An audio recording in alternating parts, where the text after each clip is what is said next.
So, good evening, everyone, and a very warm welcome, especially to those who have joined us today for the very first time. It is our pleasure to host you this evening and share with you all our knowledge of spirituality, of divinity, inner peace, and the general practice of meditation. Now, some of us have been very lucky to get this knowledge early on in our lives. And today's evening, this Zoom session is our effort to further share this knowledge with genuine seekers like yourselves.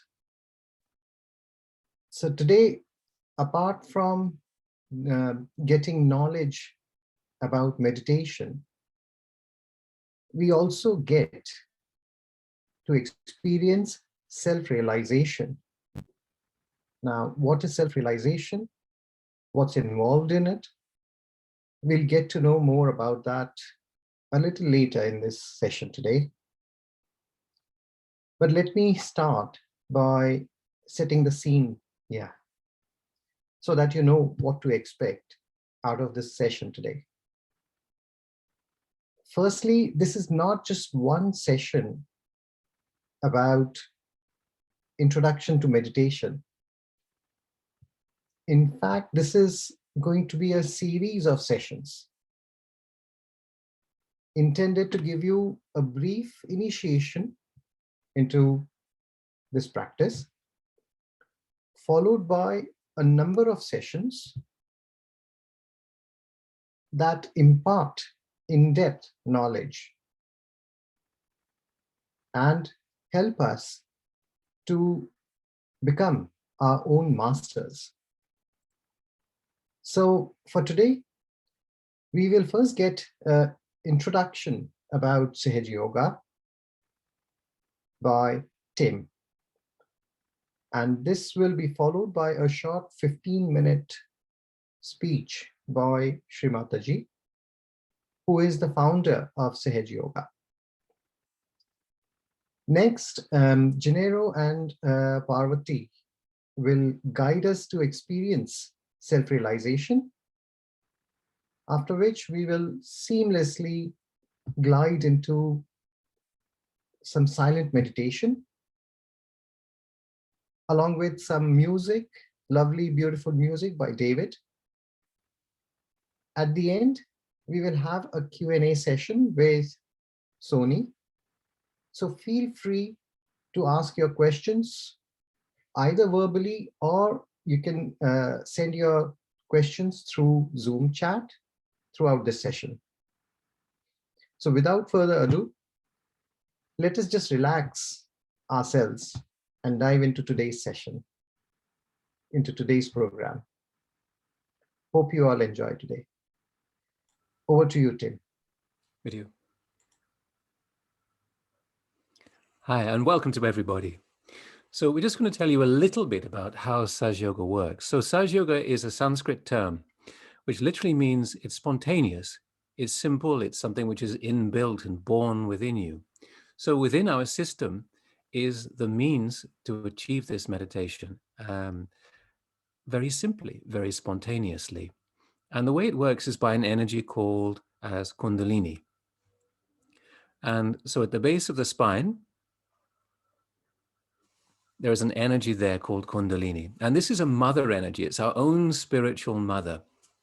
And when it's awakened, it basically brings all of these centers into being. And you'll notice there are different centers all the way up the system there with lots of different qualities.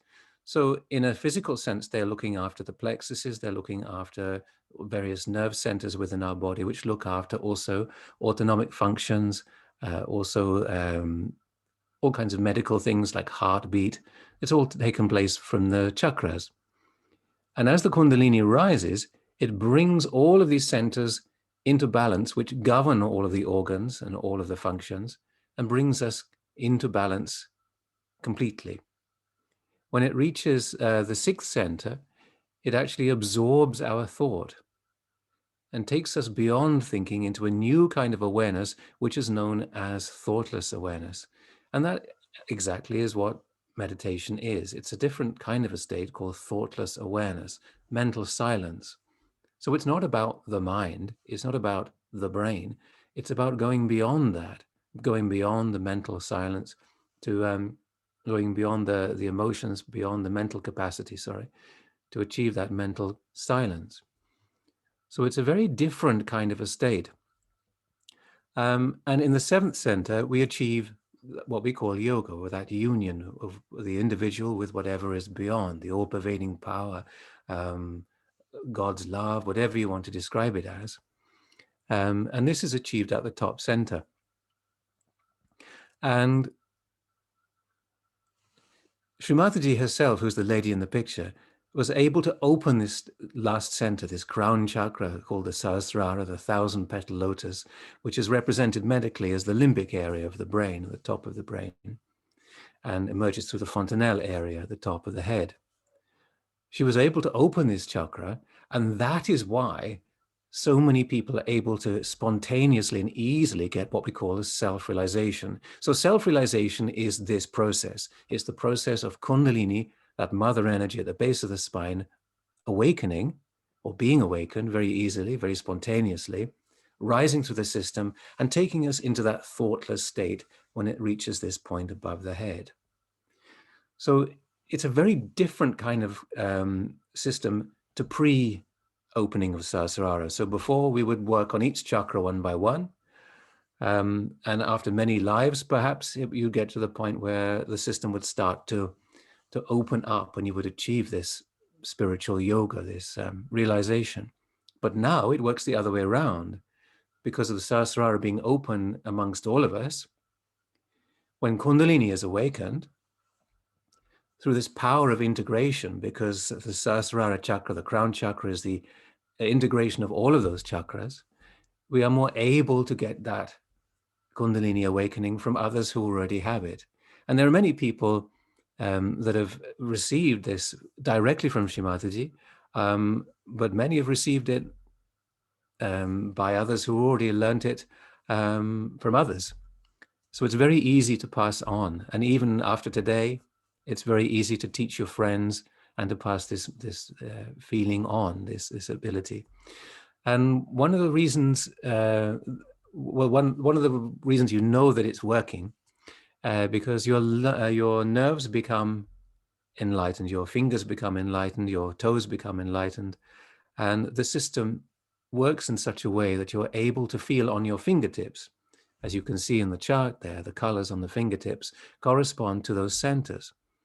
So it's a very easy diagnostic system whereby if you feel certain sensations in certain fingers, you come to know which chakras, which centers they're corresponding to, and then you can direct the energy or your attention or both into those areas to help bring you more into center and to help deepen that experience. So Shrimataji has been teaching this system for many years, since 1970, which was when the Sahasrara opened. And she's traveled all around the world teaching this system. And it's very much due to her that we're able today to pass on this knowledge. But it's an intuitive knowledge. It's a knowledge that grows through practice and through the experience of it. So today, this is more about experiencing that Kundalini awakening, and perhaps on our central nervous system, on our fingers, hopefully feeling something as a proof that the experiment is taking place and it's actually working through our systems. So in a moment, we're going to listen to Shrimataji talking in more detail about that system and about Kundalini awakening and about realization. And later, we'll actually take you through the realization itself so that you can experience directly what that feels like. So first, let's listen to Shrimataji talking about this subject.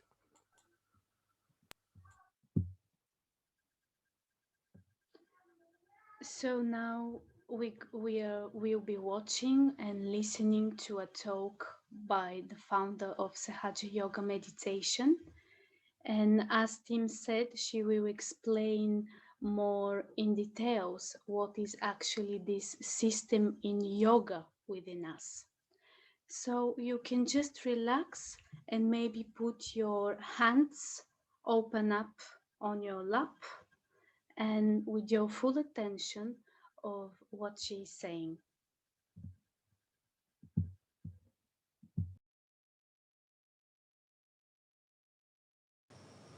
I bow to all the seekers of truth.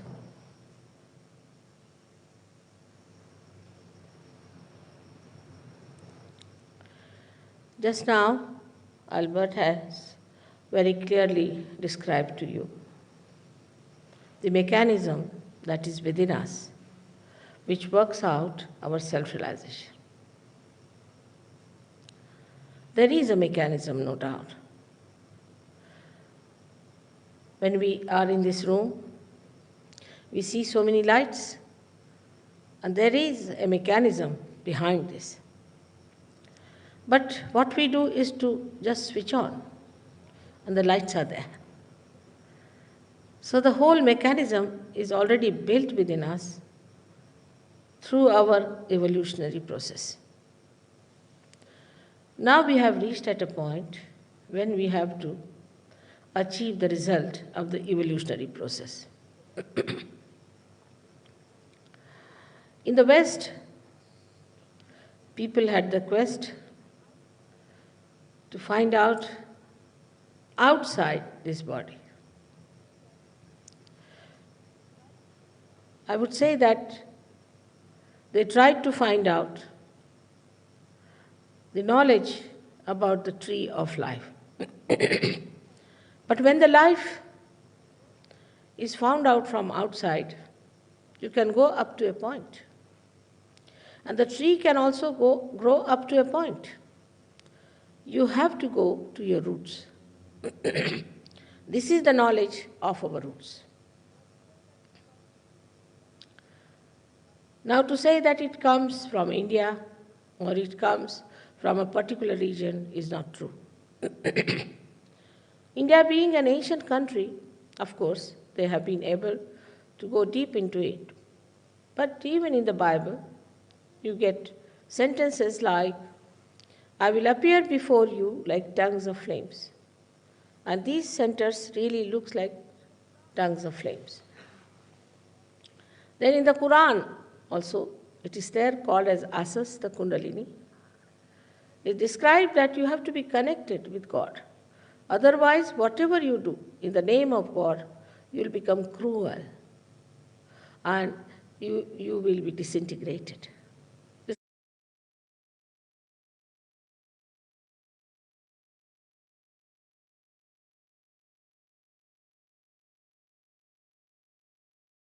Clearly said. Same thing in any religion that you read, that you have to have your self-realization. Every religion has talked of the spirit. Every religion has said that you must find out your spirit. Now, when we are ignorant about the spirit, and there are so many people in the market, which I say as a guru shopping going on, people don't know what to expect and what to find. What is self, what is spirit, and why should we get it? As I said, it is the epitome of our evolution. That you have to become the spirit, and that is the truth, that you are the spirit. If you are the spirit, then you have to achieve that state. By this way or that way, that is your birthright, is born with you. That's why we call it Sahaja Yoga. Sahaja means Saha is with, Ja is born with you. That is the yoga, the union with the divine. The divine is the all-pervading power of God's love, which is the subtle of subtler, all-pervading.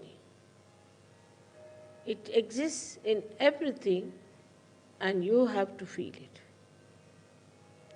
That's what we call as the cool breeze of the Holy Ghost.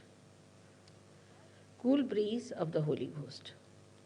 In the Bible, there's no description of Holy Ghost. This Kundalini is the reflection of that Holy Ghost. Holy Ghost is the desire of God. That's the power of God reflected within us as Holy Ghost, as Kundalini, in 3.5 coils, is our pure desire. All other desires that we have are impure. Because we have been desiring for this and that, economic laws are such that, in general, wants are not satiable. Why? Because those wants are not pure. So, this is the power of Kundalini which resides in the triangular bone within yourself. Now, when I'm telling all this to you, you should not have a blind faith about it, but it's an hypothesis. If you are a scientific person, or if you have a very logical mind, then you must understand that you should not close your mind. You should be with an open mind and see for yourself. If this proves, then it's all right. But you should not be a person who is cynical, who is already challenging me, because what I'm doing is to give you what you have, is to tell you what you have, which is your property. It's your own. I have nothing to do with it as such, but I can't also help it without telling you. This Kundalini has to rise from its seat, which he has shown just now, which is residing in the triangular bone, called as sacrum. Sacrum itself means sacred. That means the Greeks knew about this word, knew about Kundalini, that's why they called it sacred. Now, when this Kundalini rises through these various centers, she passes through 6 centers. The 7th center is below her. And this 7th center looks after the glory or the chastity, or we can say it protects the mother Kundalini within us. Now, the first center is the most important center. And the first center is the center of our innocence. When we try to play with our innocence, this center gets spoiled, which has to protect the Kundalini.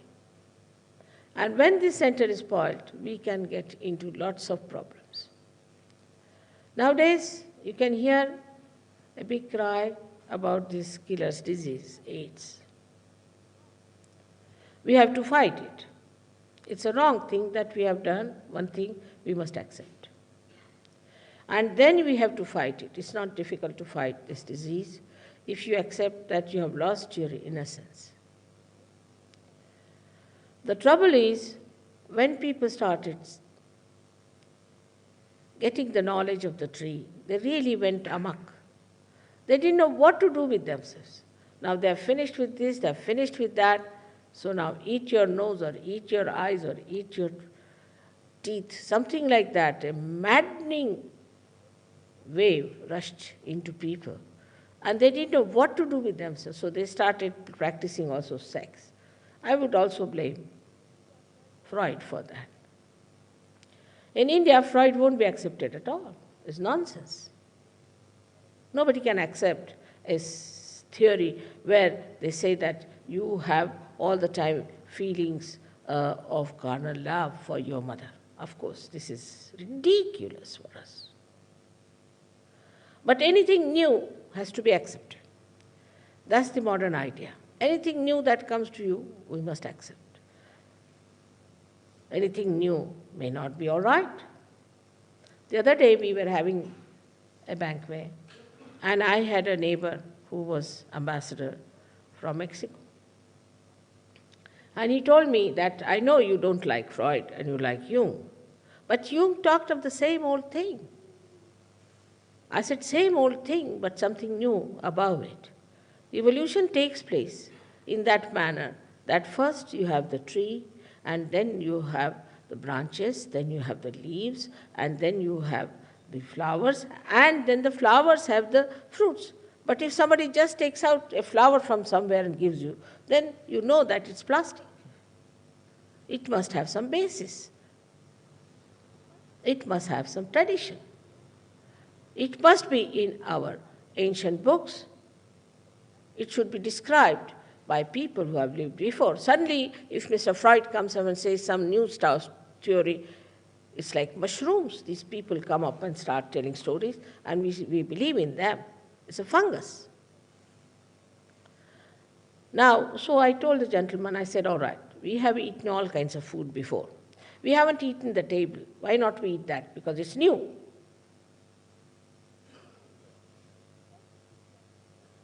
In the same way, everything that is new we started accepting. Because this is new, this is a new idea, we should get to it. And it's mad race, I tell you, it's a real mad race. All our attention goes to all these mad things. For example,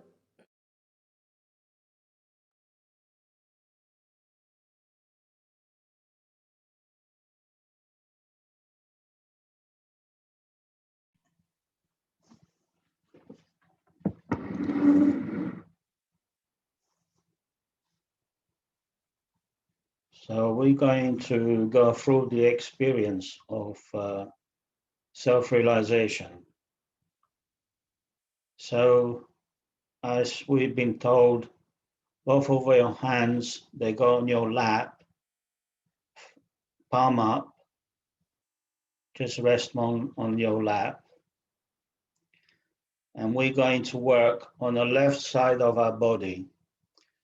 So our left hand stays on your lap, and our right hand goes on different chakras. So I'm going to guide you through the chakras. So if you don't mind, if you could take your shoes off, so we can get in touch with Mother Earth. So Mother Earth is one of the elements we use to help ourselves. So if you could do that. So why we work on our left side of our body is because the left side is where we desire, and the right hand is the action. So through our desire, this Kundalini will rise to the top of our head. So first of all, we're going to put our right hand on the left heart, so on the left-hand side. So here we're going to ask a question inside. So we just say to ourselves, Mother Kundalini, am I the spirit? So we can say this 3 times. Mother Kundalini, am I the spirit?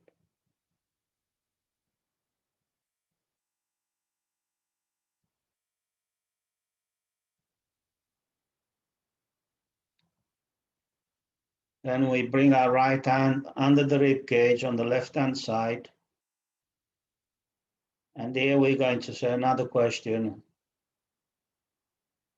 Mother Kundalini, am I my guru, or am I my own teacher? Again, 3 times. Mother Kundalini, am I my own teacher?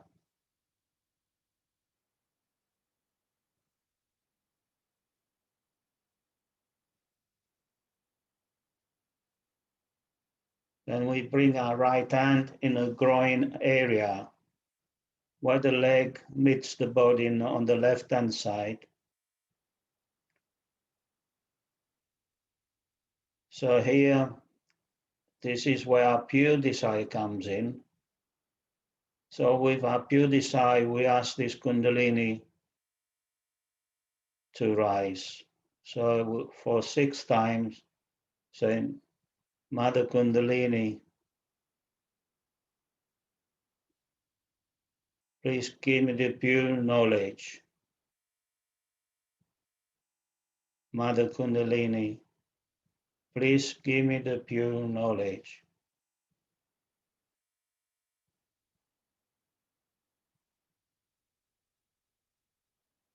So with our pure desire, we should ask this. As soon as we ask for the awakening, she starts her journey upward to the center channel. So with our right hand, we go under the rib cage.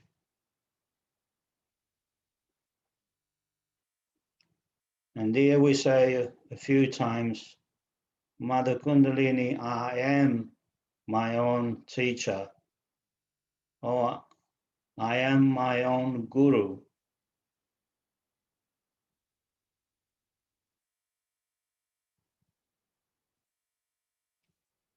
So you become your own teacher.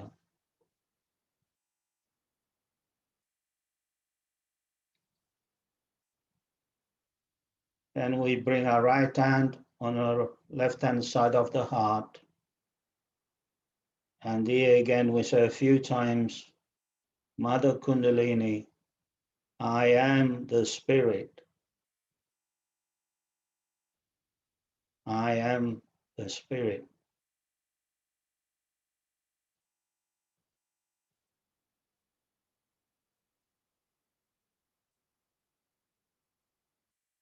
Then we bring our right hand where the neck meets the body on the left-hand side, in the corner of the neck.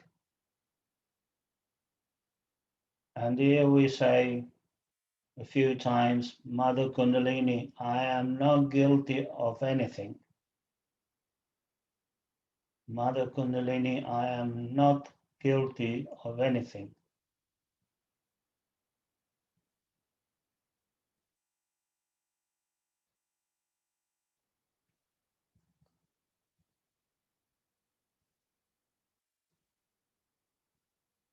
So then we bring our hand on the forehead and just lower your head to your lap a little bit.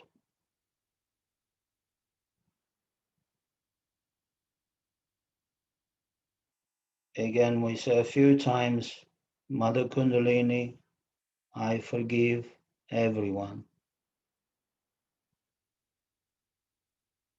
Mother Kundalini, I forgive everyone.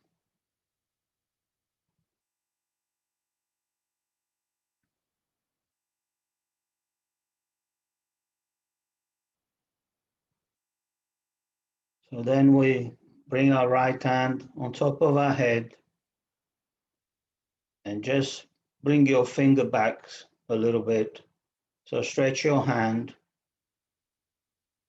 and place the palm of your hand on top of your fontanelle bone area, the area where we were soft as children. Put a bit of pressure there.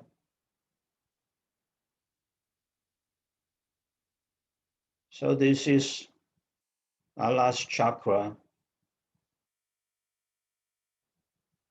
So here we're going to say 7 times, Mother Kundalini, please give me my self-realization. So we try to rotate our scalp, not our hand, but our scalp, slowly clockwise. And each time we say, Mother Kundalini, please give me my self-realization.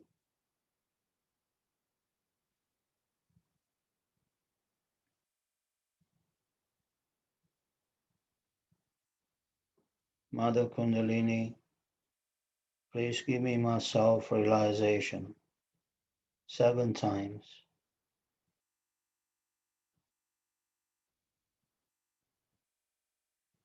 So self-realization is a state where the silence comes in.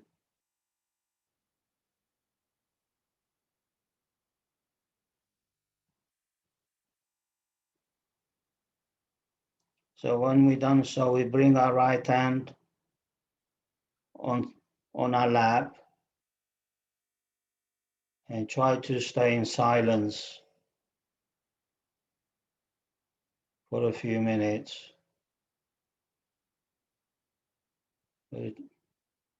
Try to keep your attention on top of your head.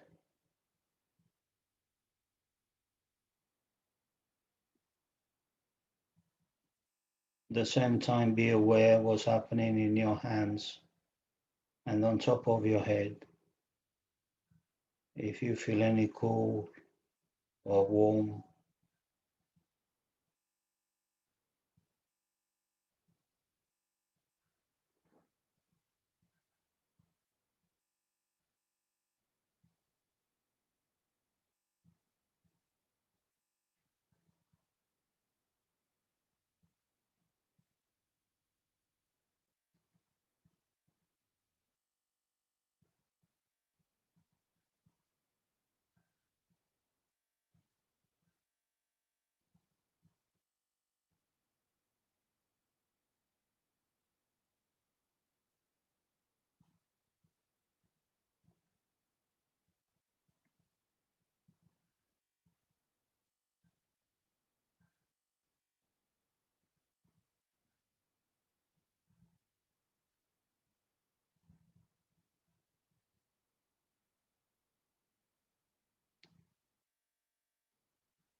so now if we haven't done so, we close our eyes and we're going to listen to some music.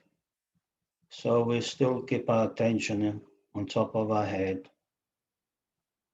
Just enjoy the music.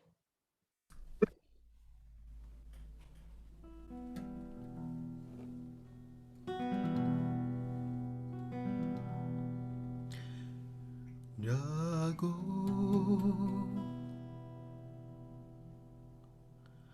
jago, jago, jago, jago, kundalini ma karo sampai kripa. Jago kundalini ma karo sampai kripa. Mula dari tumbai di homa sadio setum soe hui icha hui pale tujhko icha hui pale tujhko hasil ho tum jago kundalini ma jago kundalini ma karo sampai kripa. Jago kundalini ma karo sampai kripa. Sahasrara me aake sahasrara me aake tu hilenge wo hamma sama. Jago kundalini ma karo sampai kripa. Jago kundalini ma karo sampai kripa. Karo sampai kripa. Karo sampai kripa.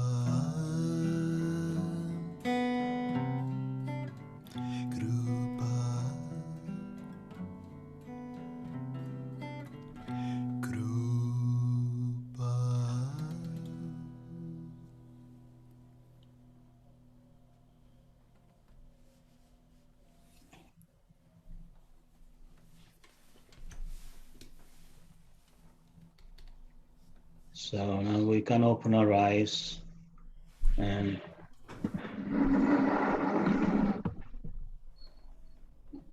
going to show you how we're going to raise this Kundalini and give ourselves a protection. So with our left hand at the base of the spine and the right hand rotates in and out and the left hand comes up to the top of our head. We push our head back and we tie a knot. So we bring our hand to the base of the spine again. And again, we do the exercise again. So this is raising this energy. And we go 2 knots on top of our heads. Again, we do the third time because we have 3 channels, left, right, and center. So we tie 3 knots for the 3 channel. And then what we're going to do now is from our left side, our right hand on the left side, and we make an arch or rainbow around our body and back again for each chakra. So 7 times. So from left to right, on top of our head, and back again, 7 times. So what this does is protecting your chakras. It's like a shield. And then we bring our hands together.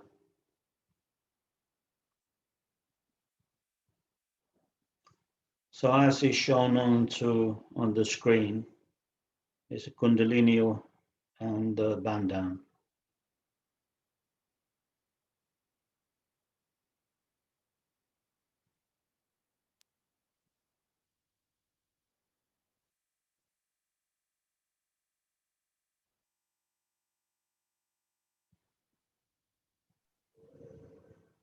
So I think we're going to Francesco now.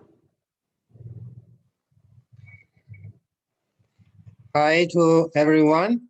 First of all, thank you, David, for the beautiful song, and thank you to everyone to introduce Sahaja Yoga. So my name is Francesco Bucchi. I'm from Italy, and I started Sahaja Yoga in 2010. I was living in Spain for 20 years as professional flamenco dancer. So today we enjoy a short performance with the song Infant Joy. The singer of the song is Tim Bruce, who won introduced Sahaja Yoga. Hi, Tim. And the dancer is by myself. So just I want to talk a little bit about the dance. So the dance is the fusion of flamenco dance and Indian classic style. And they have 2 parts, they working simultaneously. One is the white shawl and blue kurta, who represent the white color, the element of the air, and the blue represent the element of the ether. So both the connection with the left heart and with the energy center in our throat. It's called Vishuddhi chakra. And the other part is with the red shirt.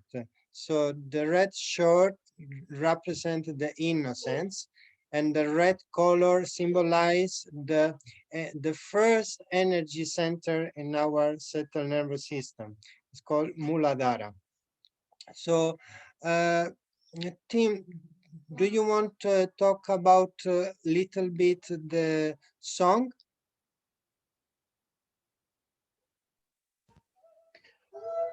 Well, just really quickly, it's a song by William Blake, "Songs of Innocence," and it's describing that state of innocence, which, as we are born in that state of innocence, and the whole cycle basically is about a return to that innocence. So we go through experience, and then we return to that state of almost Christ-like innocence, where it's a maturity of that wisdom, which is then established. There's enough to say that. Thank you so much and enjoy the performance to everyone. Bye.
I have no name, I am but 2 days old. What shall I call me? I happy am. Joy is my name. Sweet joy befall thee, pretty joy. Sweet joy but 2 days old. Sweet joy call thee. Thou dost smile, I sing the while. Sweet joy befall thee.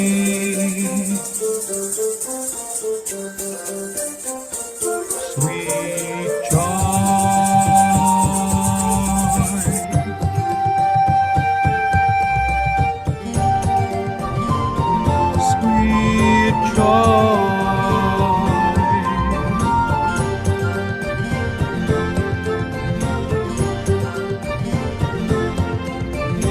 I have no name, I am but 2 days old. What shall I call thee? I happy am, joy is my name. Sweet joy befall thee, pretty joy. Sweet joy but 2 days old. Sweet joy call thee. Thou dost smile, I sing the while. Sweet joy befall thee. Sweet joy, sweet joy, sweet infant joy. Sweet joy, sweet joy, sweet joy, sweet joy.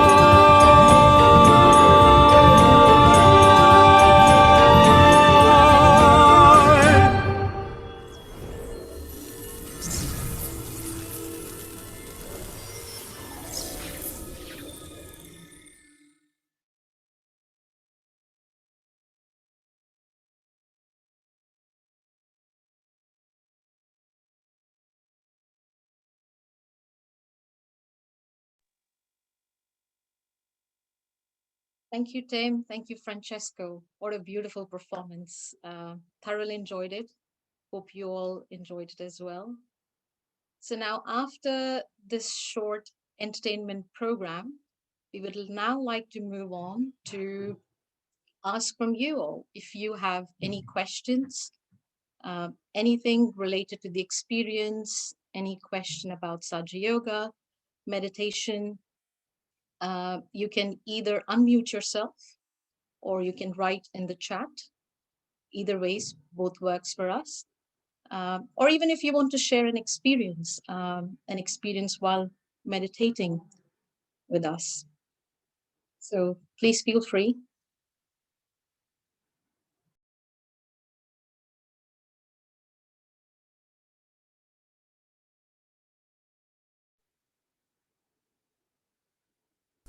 Sonny, just to let you know, like, I lock the meeting and everyone is able to unmute themselves if they want. Wonderful. Thank you, David. Okay, so there you go. All the more reason to unmute and ask a question if you have. So thanks, Soni. This is Shruti from Geneva, and just wanted to share the experience while we were going through the process of enlightening on the chakras. So for me, since it's the whole day has gone by, we do work and everything, immediately I could feel my right side much cooler than the left. And the second question, of course, we would love to hear how you interpret that. There was a lot of tingling on the palms. And then when we were focusing on the top of the head, there was like a crawling, tingling kind of a sensation. So I do recall I've done a bit of Sahaja Yoga, but we would love to hear more in detail how this experiences which I had, how you explain it. Wonderful. It's a brilliant question. Thank you, Shruti from Geneva. It's so nice that the word spread around and we have yourself or maybe someone else from Europe joining us. So first of all, thank you for joining and thank you for asking this question. So the first part you mentioned was you felt more cooler on your right side.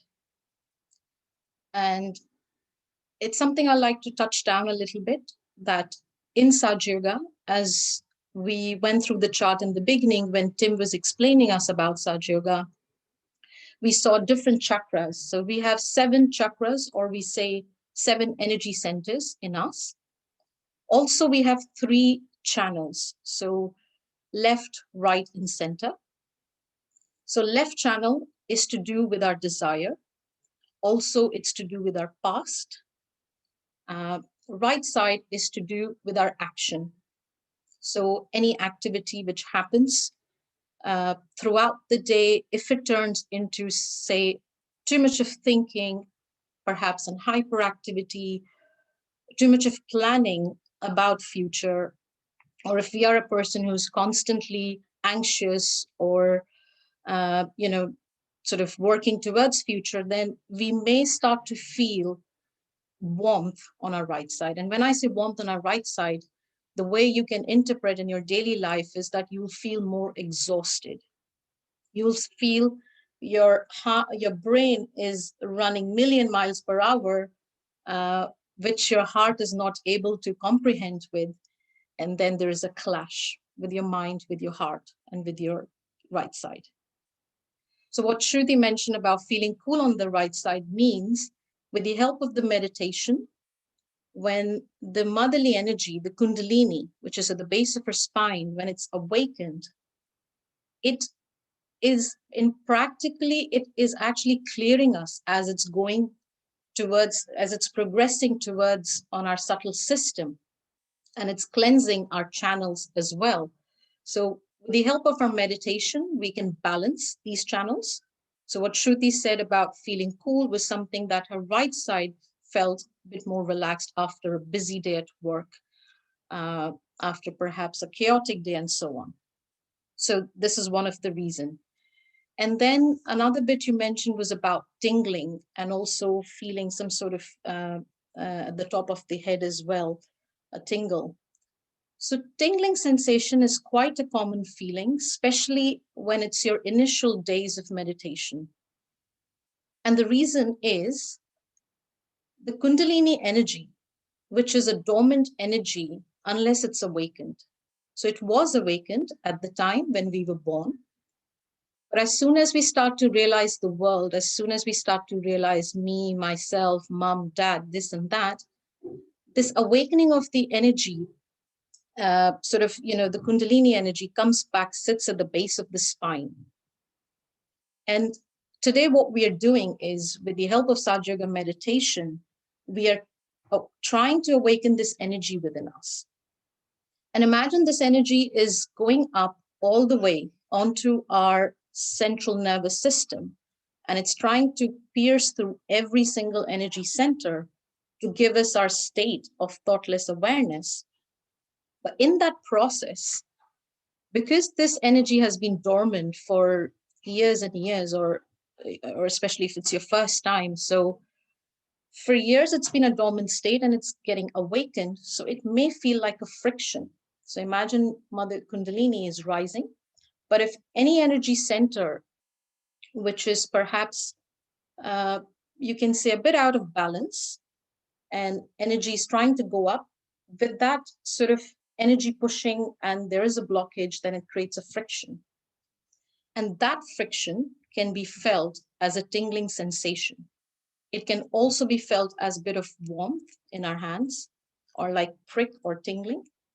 But this is all initial process. As soon as our meditation becomes more consistent and persistent, it goes away. When I say goes away, it turns from a tingling sensation to a subtle cool breeze, which we feel on our hands. And we sort of are able to decode our energy centers on our hands, and we can feel which energy center is out of balance. So in other words, you become your own doctor, you become your own master. You know what the problem is, but you also know how to resolve it. Shruti, I hope that helped answer the question. Thank you. Yes, it did. Thanks a lot. Very welcome. Does anyone else have any question or any comment, any feedback?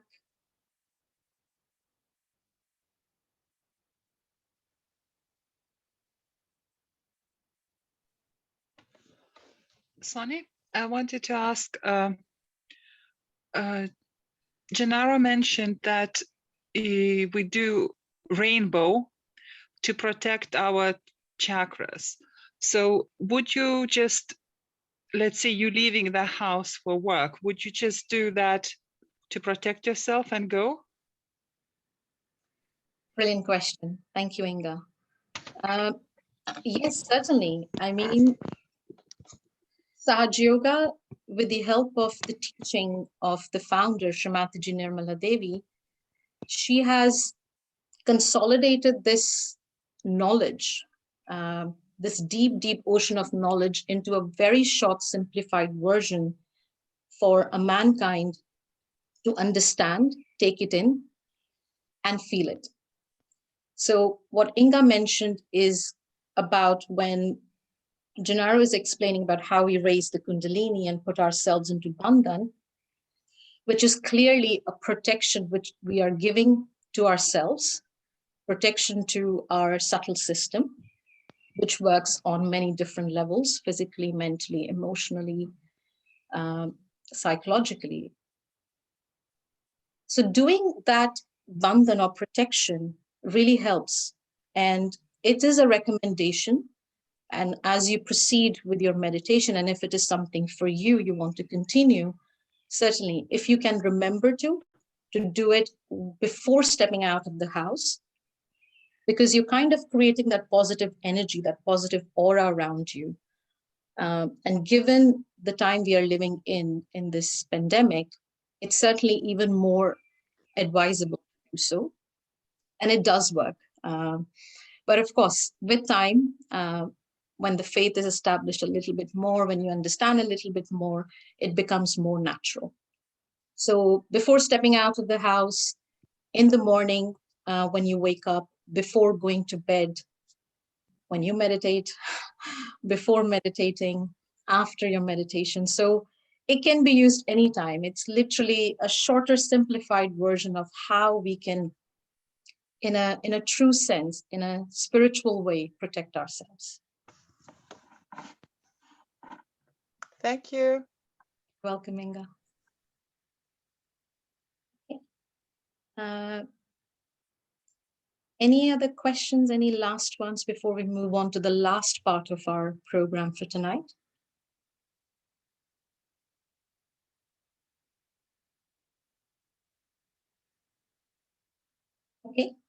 So now we'll move on to Diana and Galen, who are going to explain us the next steps. So if it is your first time, what to expect going forward. So I'll pass it on to you, and thank you all for listening. Hello, everyone, and I hope that you have enjoyed our program and our performers. As a conclusion, very briefly, as we have said in the beginning, my friend Nishant, this is a beginning of only of our program. We will follow next week with the program. And there will be 7 consecutive weeks of sessions for each of the chakras. So next Thursday, same time, same place. You can use the same password and the same link. We will learn about how to stay in the state of thoughtless awareness. And also don't forget, you can invite your friends, your family. We will be having a separate Zoom room for all the new brave newcomers. As I said, there will be a separate Zoom room. And that's all. I don't forget something. Meanwhile, don't forget to meditate. And as Sonia and Gennaro said, first you have to raise your Kundalini and take a bandhan. Take your time, try to meditate at least once every day, 5 or 10 minutes. So that's all. I think that this last word, everything that has to be said has been said. So thank you very much for coming and attending this program. I'll see you next Thursday. We will see you next Thursday. Thank you, Galen. Thank you very much.